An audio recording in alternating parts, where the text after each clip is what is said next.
People often use the phrase armchair detective to describe true crime enthusiasts who pore over affidavits, evidence, crime scene photos, and interrogations with a critical eye. But sometimes, just sometimes, these armchair detectives are so infuriated and frustrated by a case that has gone cold that they are driven to step up and make a real difference. Anyone who's been watching this channel for a while should know something about my preferences in true crime cases. And those people will know, and now the rest of you will too, that I love a good interrogation.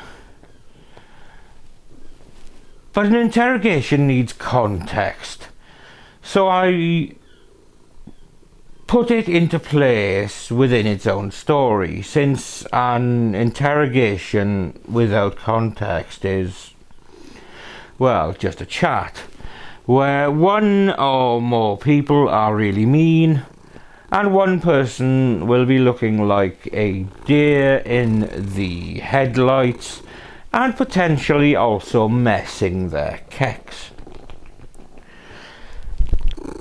So with true crime fans stepping up, and a great interrogation, let's delve into the drawn-out search for justice in the brutal murder of Rebekah Gould. This is Murder of Crows.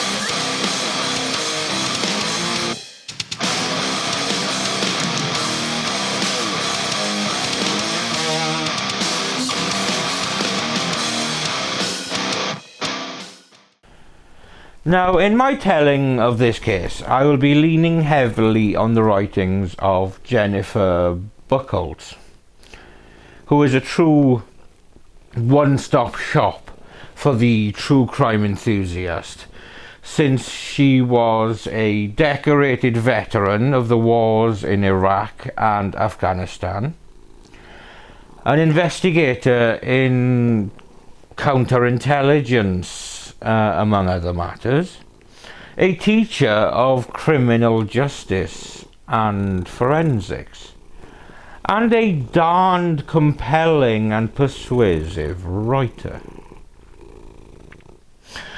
She also became a central character in certain features of this case that I will highlight when those features come up. And I will link Jennifer's fantastic series of articles in the video description.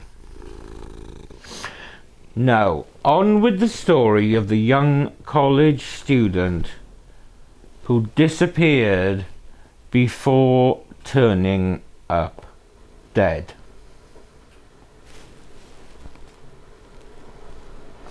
The year is 2004. And young student Rebekah Gould is attending college at Northwest Arkansas Community College in Bentonville. Now, she travelled to Melbourne in September of 2004 with her sister, and not that Melbourne, as Melbourne in Arkansas. And while in Melbourne, she will be staying with her on-again, off-again boyfriend, Casey McCullough, at his trailer home in nearby Guion. Now, Gwion is home to only a handful of residents. It was counted at 68 during the 2020 census. So it is the very definition of a rural outpost where everyone really did know everyone. Rebekah spent time with Casey on and off across the weekend. And when he didn't have access to his vehicle on the morning of September the 20th, 2004, she gladly gave him a lift to work and dropped him off. After she had dropped him off, she went to a nearby gas station where she bought a breakfast sandwich before returning to Casey's trailer. So far, so mundane. But when her sister, who, as I mentioned, had travelled to the area with Rebekah and was staying with her boyfriend in the local area, was not picked up at around noon by Rebekah as they had agreed, it was concerning, since they were due to travel back to return to college.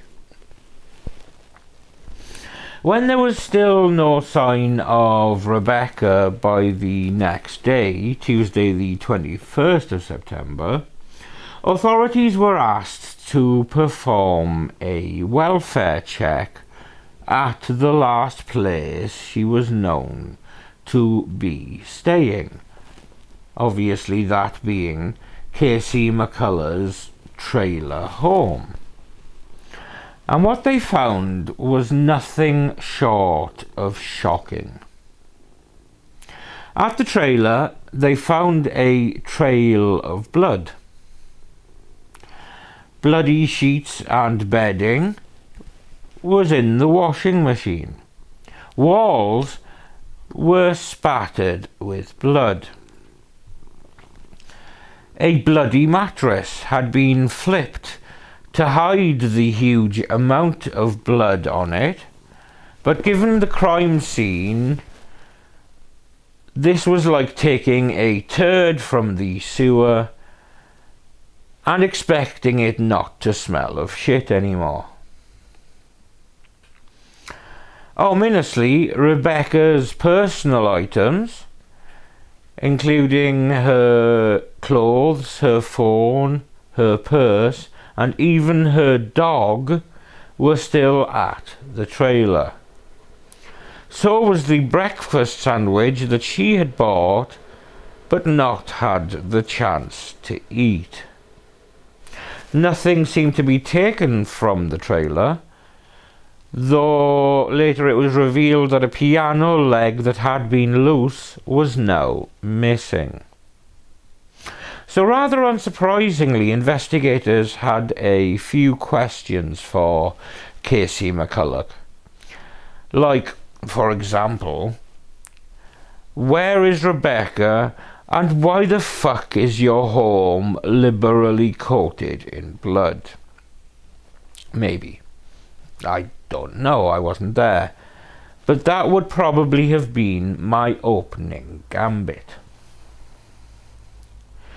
When Casey, who was declared a person of interest, was spoken to and looked into, he stated, and it was later corroborated, that he was at work until 4 p.m, and he then went out with his friends for dinner and a movie before staying overnight with a friend. While this was confirmed, what was baffling was the fact that he returned to the trailer the next morning to collect fresh work clothes, but failed to notice the crime scene at his trailer. Given that there was a large amount of bleach throughout the trailer home, Even if he didn't see anything, he should sure as hell have been able to smell it. But the facts of Casey's alibi were sound.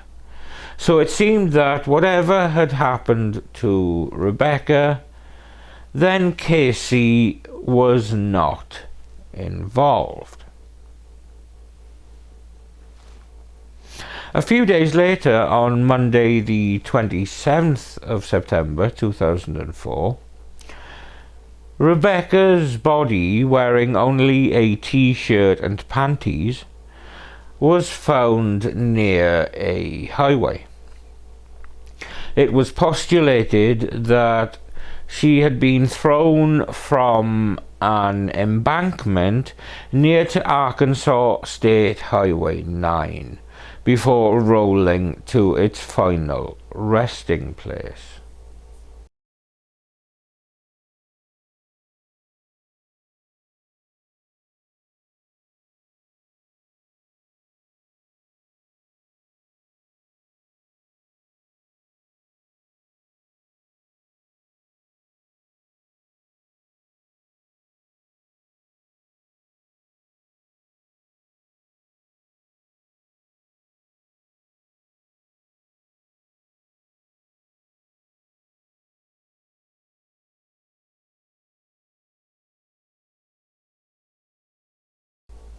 Reports at the time stated that she had suffered 2 heavy blows to the head and that she was also strangled.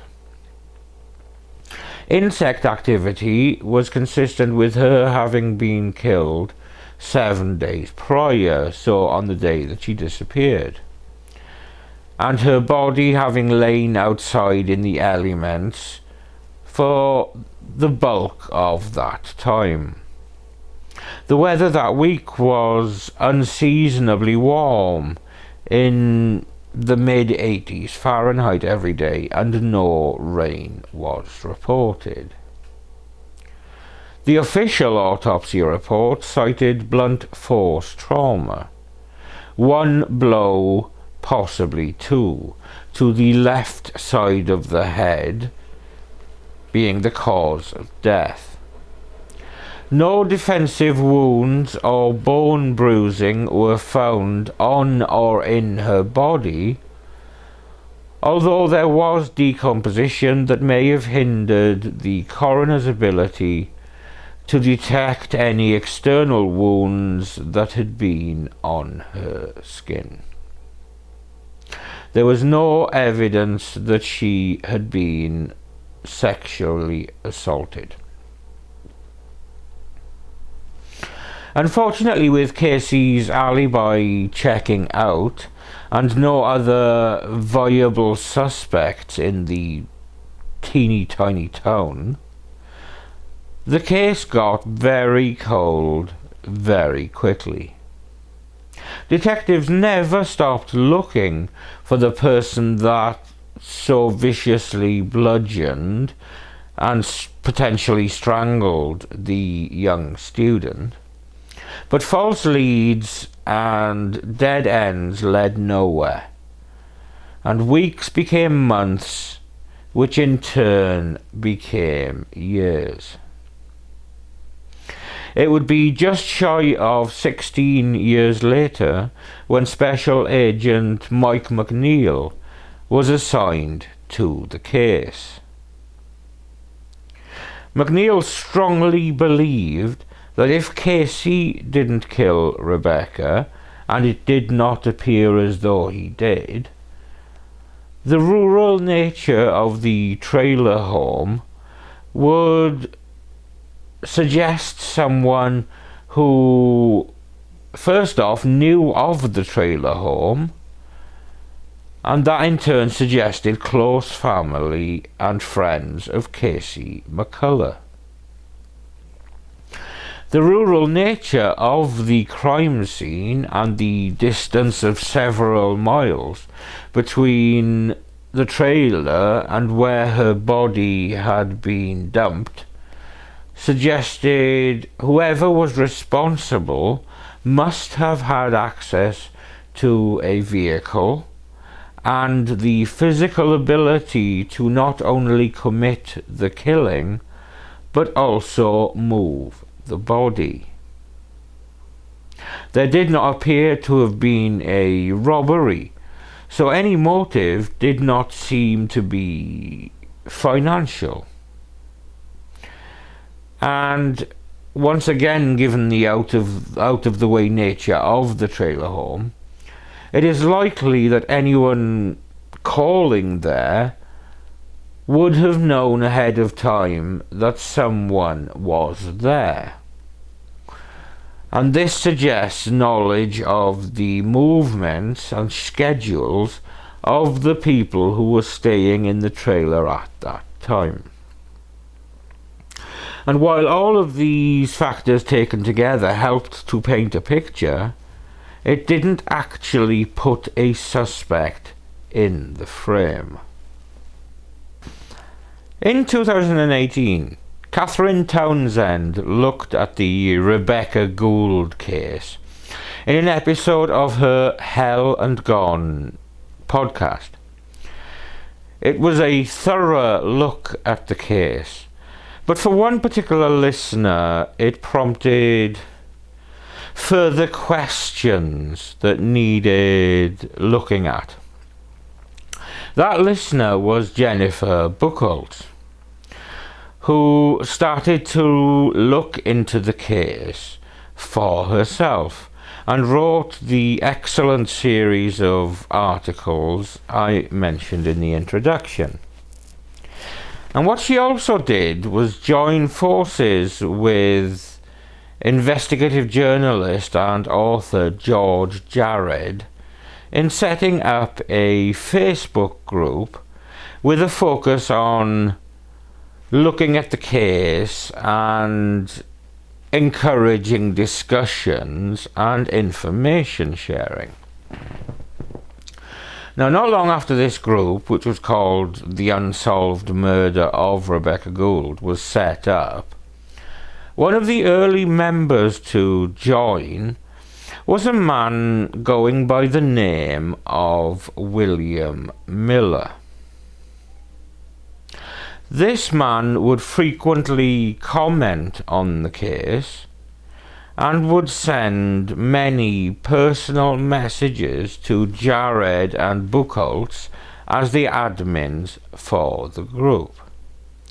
They found the messages odd and felt that Miller was trying to gauge what was known about the investigation and who the suspects were, if there were any. To borrow from the parlance of those who play the popular online game Among Us, looking pretty sus, bro.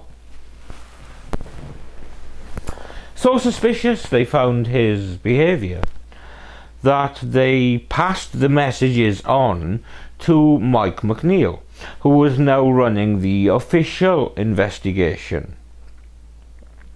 Now, McNeil remembered the name from early interviews done around the time of the crime. William Miller, or Billy as he was widely known, was a cousin of Casey McCullough. Miller and his immediate family were from Texas, but his mother was relocating to Arkansas, so Miller had rented a van in order to help her move. He was not especially close with Casey, but he did call to see him the night before Rebekah vanished. He only chatted with Casey for about 10 minutes outside the trailer before heading off again. The account he gave was logged and filed, and nothing more was thought about it. In the years between the crime and 2019, he was working on oil rigs and earning good money. He had relocated to the Philippines, where he owned a plantation and had a family. Given that Miller had seen Gould shortly before she was murdered, and therefore knew that she was staying at the trailer, McNeil felt it important to speak to Miller again. But with him being located in the Philippines, the logistics were tricky. However, Miller's work on the oil rigs required him to have a medical in the US once a year. So when he planned to combine this with a trip to see family in Oregon in 2020, McNeil decided to travel to Oregon to interview him. And this is where a fantastic interview happened. Combining a polygraph test with some creative techniques from McNeil, I of course mean lying, but creative sounds better. Given that this process was time sensitive, with Miller planning to return to the Philippines, McNeil pulled out all the stops to get Miller locked into a story before pulling at the edges of the story to see if it would fall apart. And fall apart it did, to magnificent effect. Miller wouldn't be returning to the Philippines any time soon. And that kind of thing. So how's it going? Yeah, it's going alright. Yeah? Just finally we moved down here. Right. Came back to the States and all that stuff, came over here and So are you back now for good? No. I still work back and forth and all that stuff. Okay. Usually due to the Corona stuff, we've had issues of me getting home in the Philippines. Right. Because that's where I do live and stuff. Right. Most of the time I go there and do 2 years and then I come back over here for like 9 days to do a health check. Okay. And then, but due to the Corona, Gotcha. this is my second trip back Okay. over here. And then we just bought a place Okay. in Cottage. Well, cool. Well, first off, I understand. Went up and then went and visited Uncle Bobby and stuff. It was me, Grandpa, Grandma, Mom, Jeremy, and all that stuff. Went over and was sitting in the trailer and all that stuff. Then we went up to the back property where Grandpa was showing. Now, Uncle Bobby is Claude, right?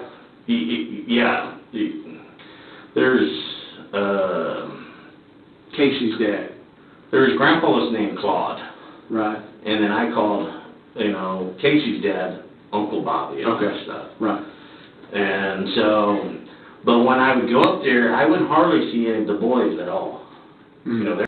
Maybe 2, 3 times. Maybe 2 or 3 times. 2 or 3 times and stuff. So Rebekah was killed in September of '04. When was the last time you were in that trailer, you think?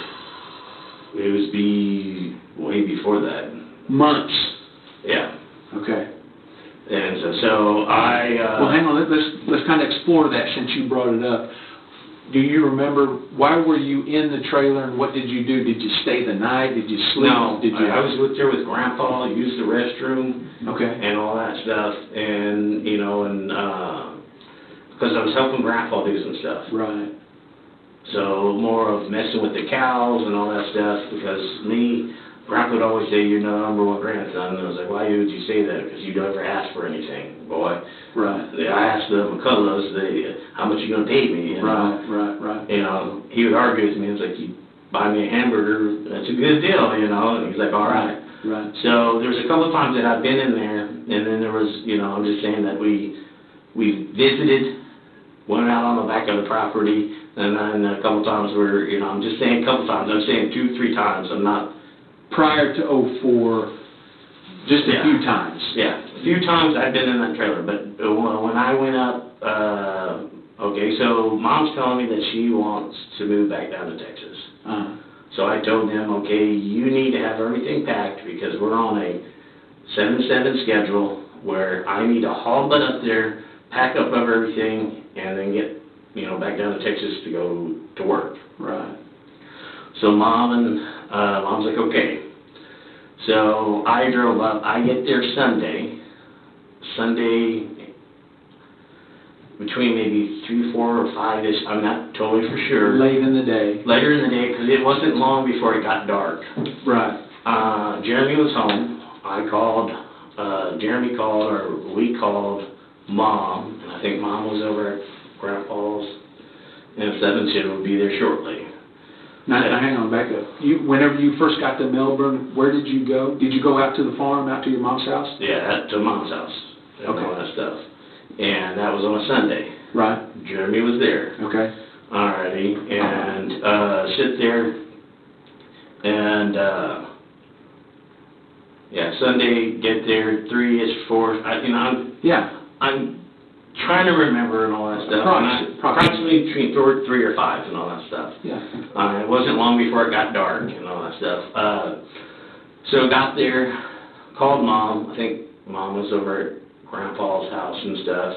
Right. And then said, "I'll be there shortly, come." She sits there, cooks dinner and all that stuff.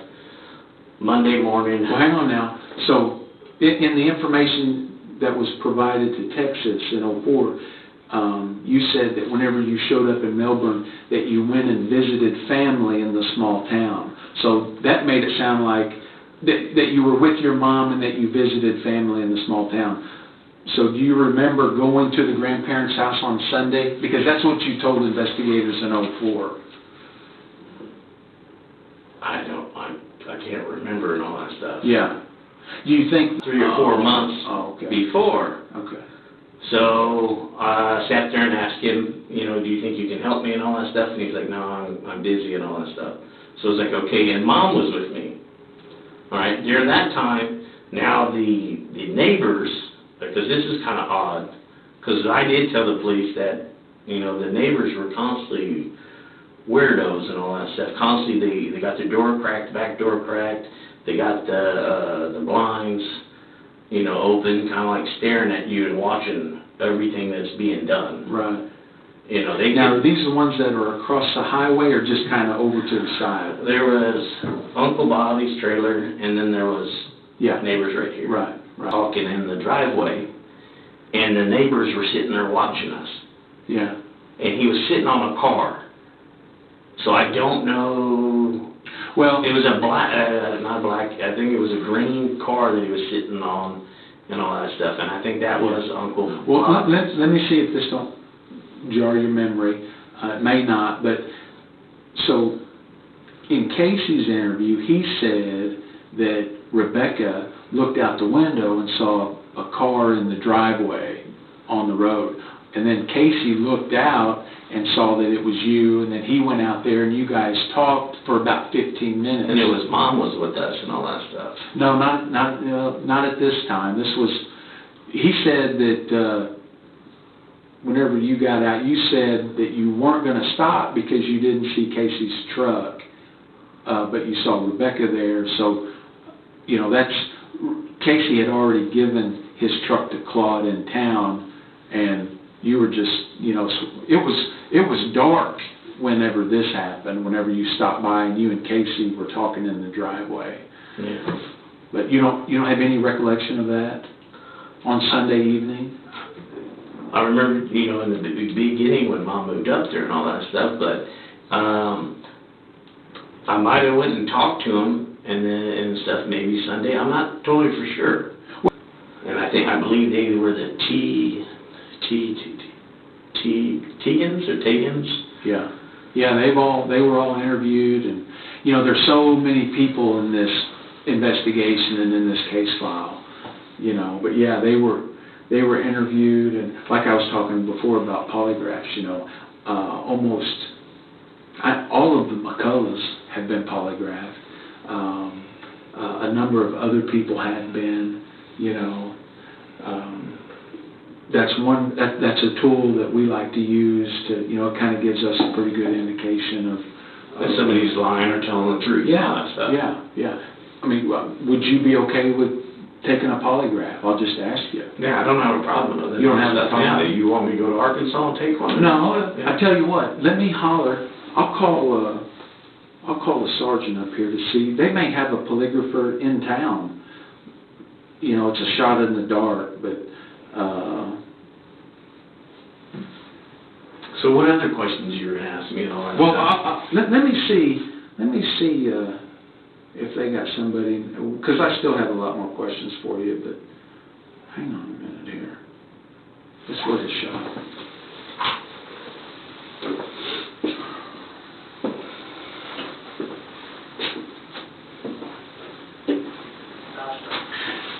Hey, Sergeant McNeil. Hey, do you happen to have a polygrapher in town? Do you have somebody available that could do a polygraph if we needed one? Okay, thanks. He's going to look into it.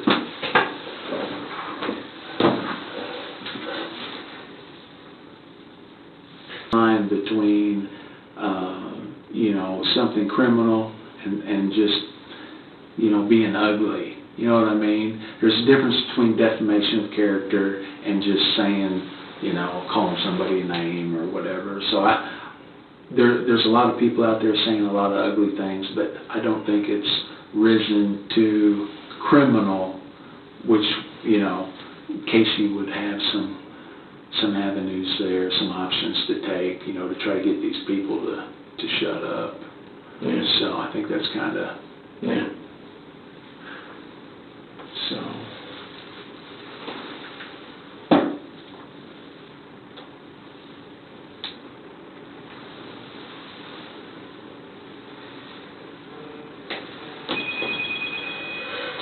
Hello?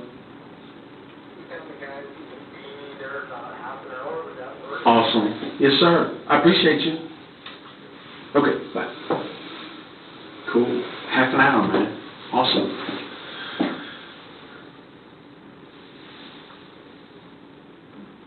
Yeah, that's a really good tool that we like to use, so I appreciate you. But it doesn't hold up in court, correct? Right, that's, it can be admissible if, from what I understand, now I'm not a polygraph guy, and when the polygraph guy gets here, he'll explain it all to you, but I think it's my understanding that both the prosecution and the defense would have to agree to it.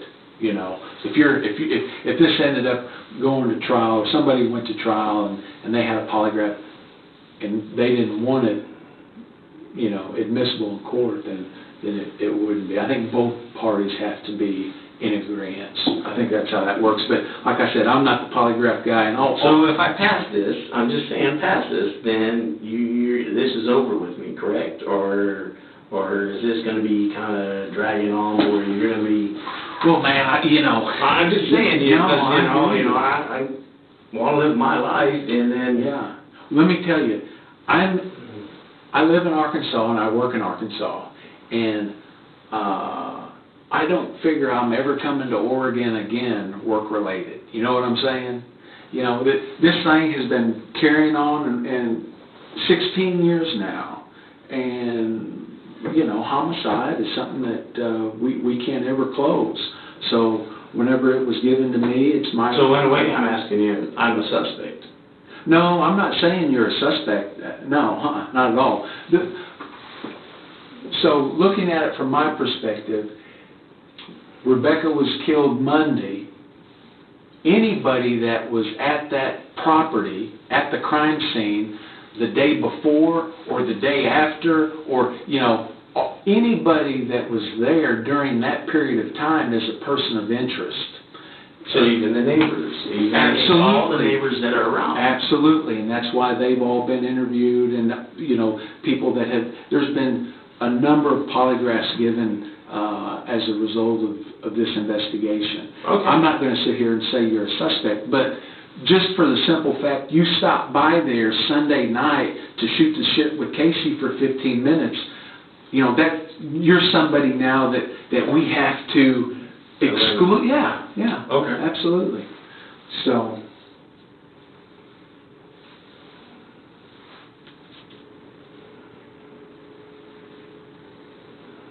You know, it's my job to ask. If you don't feel comfortable with it, based on these other factors, So what other factors and all that stuff? Because now it seems like, you know, you're innuendo to me that you're saying that I had something to do. No, not at all. No, I'm just trying to better understand, you know, you, because like I said, you know, I'm kind of dyslexic and, Yeah. you know, and maybe I'm trying to better understand you. I and just stuff. want you to be assured that because, you know, the furniture in the home came from your mom's house at some point in time, and that you sat on that couch, or that you slept on a bed, yeah. or, you know, none of that is in play.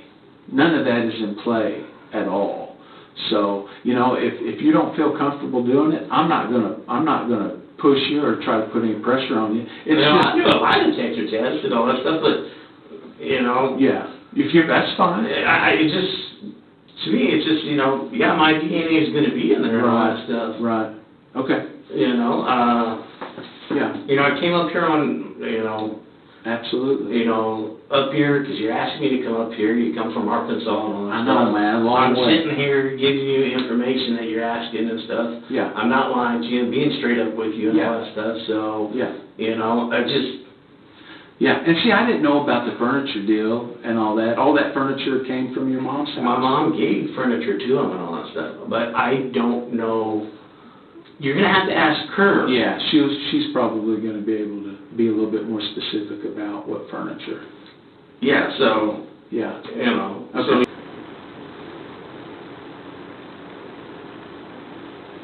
Do you understand? I will only answer the questions we discussed.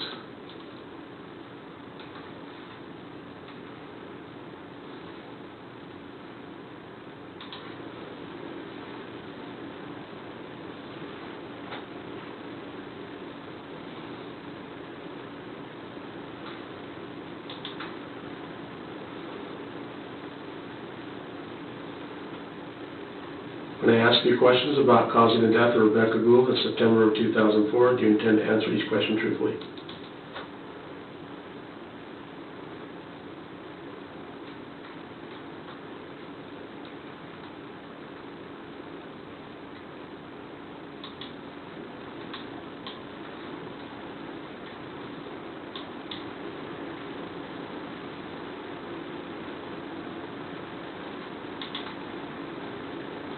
Are you now sitting down?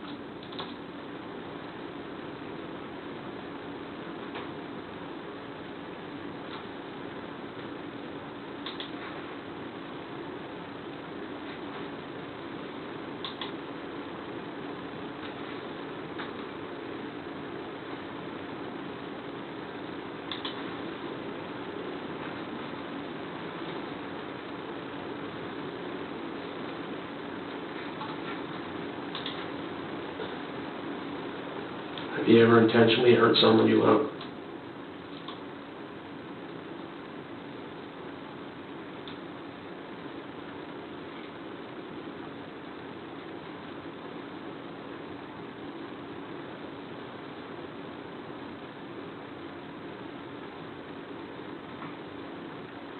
Look straight ahead.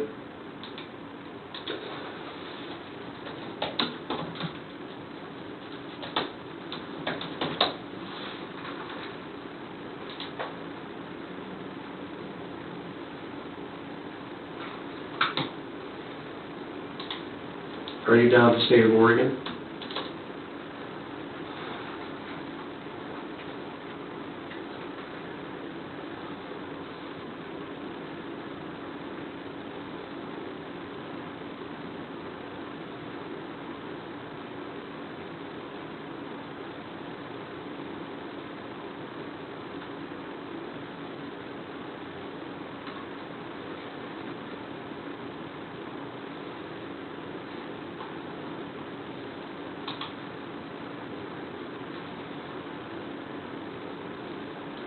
Did you cause that woman to die?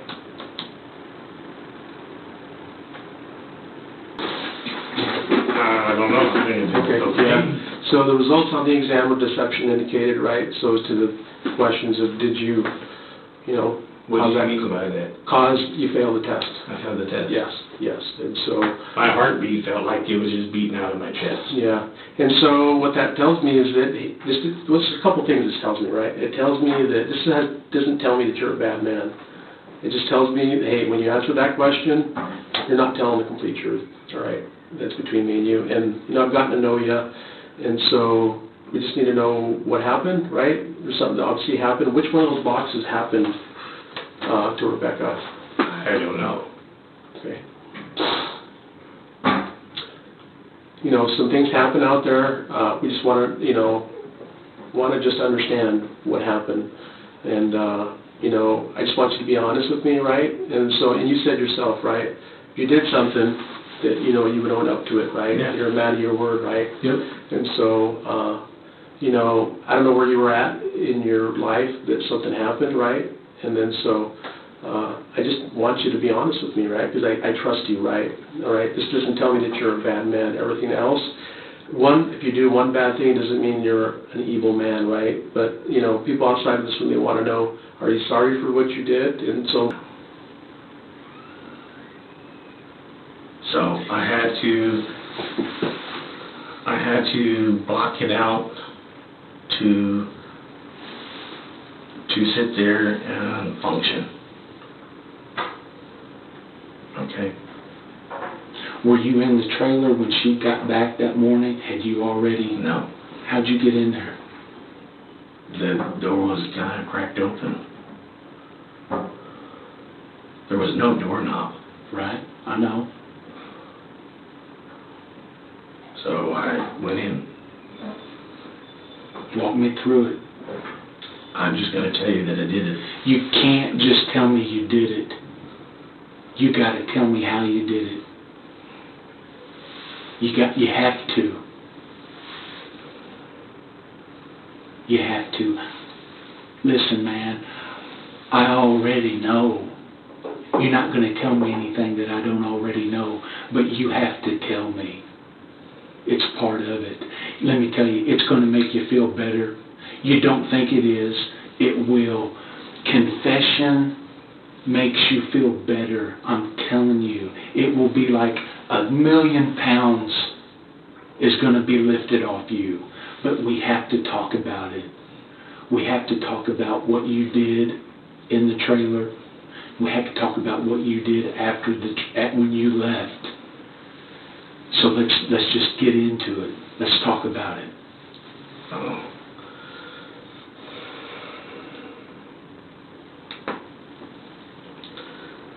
I remember going into the trailer and stuff, and then it just happened so quick and so fast.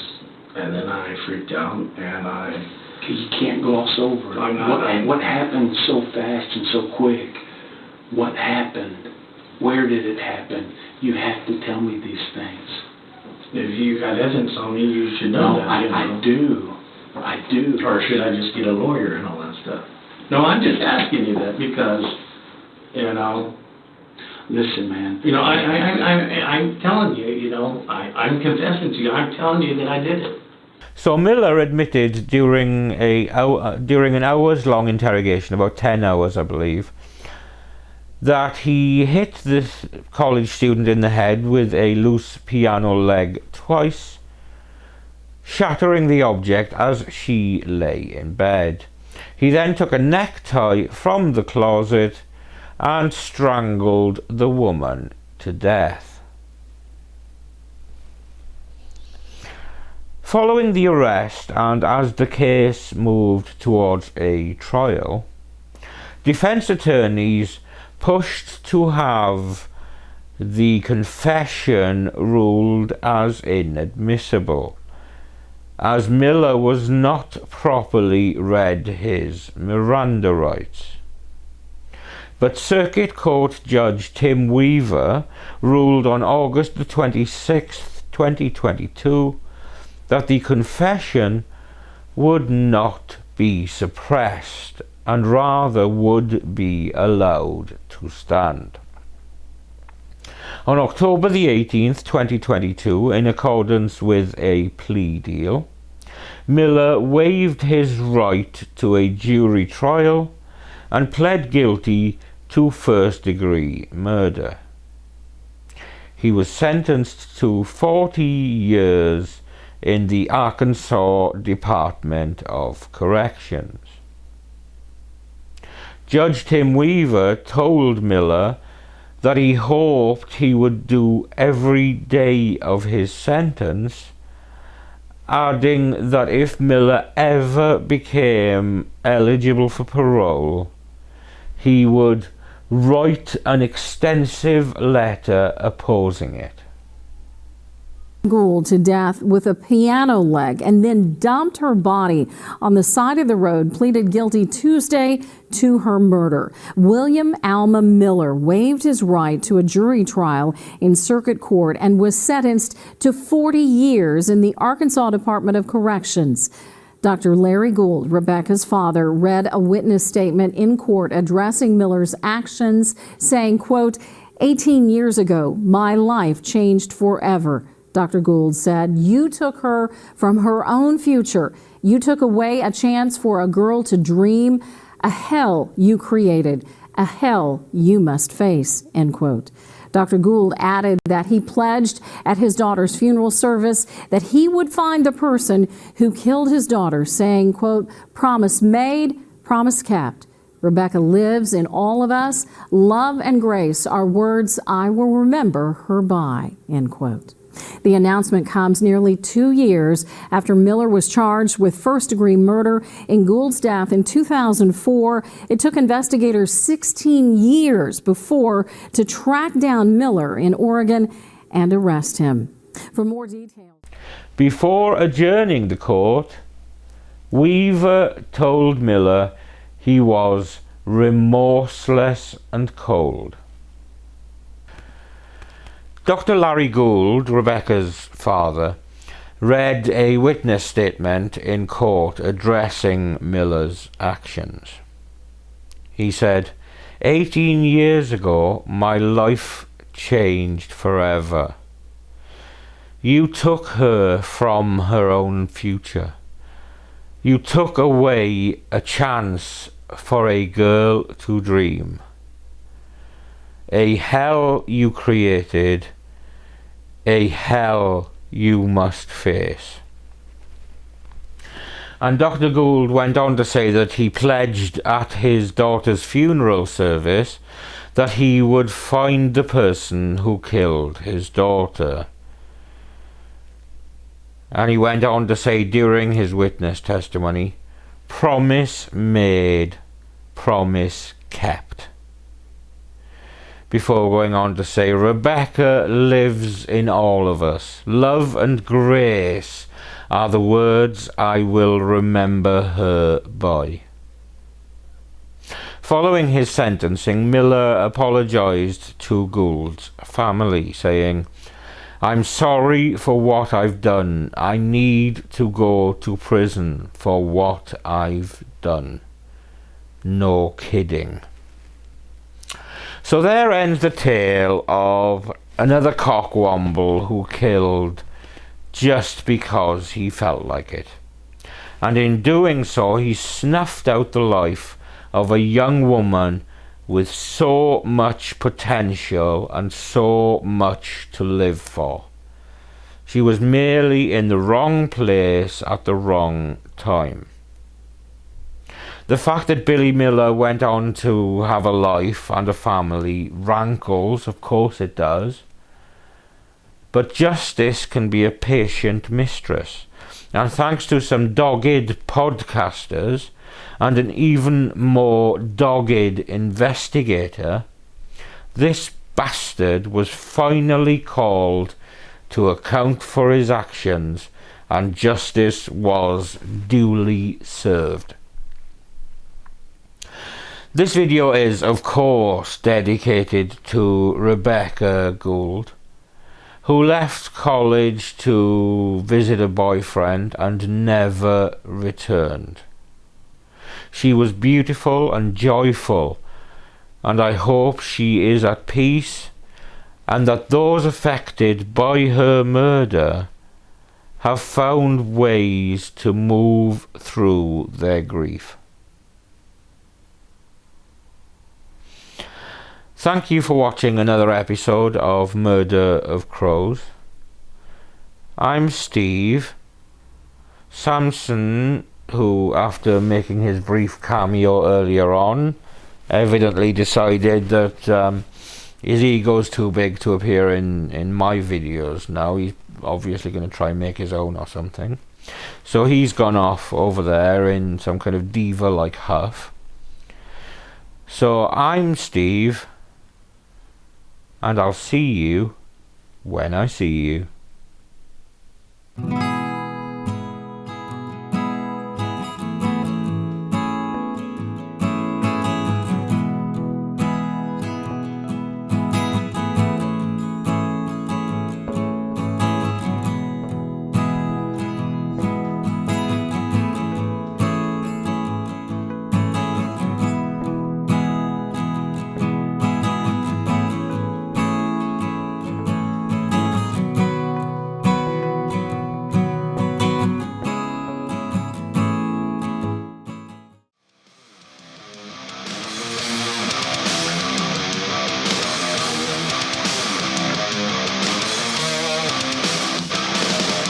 Say that you're ready.